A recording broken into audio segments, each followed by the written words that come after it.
Alors l'opale, c'est un de mes sujets de recherche. L'opale, elle se forme obligatoirement par circulation d'eau dans des roches très riches en silice. Et pour qu'elle précipite, il lui faut du vide, de l'espace.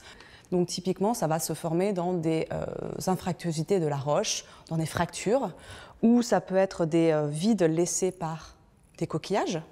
Ici, on a un petit coquillage qui vient d'Australie et qui a été complètement opalisé. On voit même la forme parfaite de ce coquillage ici. On peut avoir également l'opale qui a marqué vraiment ce tronc d'arbre ici, ou plutôt cette racine, c'est-à-dire qu'est-ce qui s'est passé pour cette opale qui vient du Nevada, et elle s'est formée à peu près 16 millions d'années. Il y a eu une éruption volcanique qui est venue déferler sur les pentes du volcan et qui a arraché des morceaux d'arbres. Ces arbres ont été bousculés jusqu'à un lac qui était juste à côté. L'éruption volcanique a produit des cendres très riches en silice.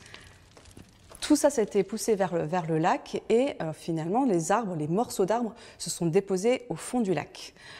Une boue riche en silice, des présences de morceaux d'arbres.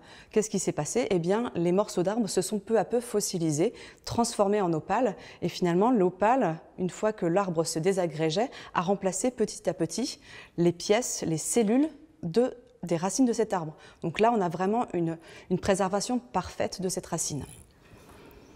Il y a d'autres façons de préserver la vie dans l'opale. Là, par exemple, on ne voit pas de fossiles en eux-mêmes. Par contre, on voit que l'opale, elle est très rose ici. Et cette couleur rose, elle est due à la présence d'un composé organique fossile qui s'appelle des quinones. Et là, typiquement, ce sont des marqueurs de traces de vie végétale ici. Typiquement dans cette opale rose qui s'est formée en France il y a environ 35 millions d'années à Quincy, dans le Cher. Notre Terre n'est pas la seule finalement à faire de l'opale, à former de l'opale. C'est le cas également sur Mars. Alors en fait, il y a quelques années, il a été montré la présence de roches opalisées à la surface de Mars. Ce qui a montré également qu'à la surface de Mars, il y a eu de l'eau liquide. Donc très bien, on a vu qu'il y avait de l'eau liquide et maintenant, à l'heure actuelle, on est toujours à la recherche de formes, de traces de vie à la surface de Mars. On n'en a toujours pas trouvé, mais l'expédition Mars 2020 va de nouveau aller à la recherche de ces potentielles traces de vie. Alors, pour aller à la recherche de ces traces de vie, il faut obligatoirement la présence d'eau, typiquement les opales, il y a de l'eau dedans, et éventuellement des roches qui seraient capables de préserver des traces de vie. Encore une fois, l'opale.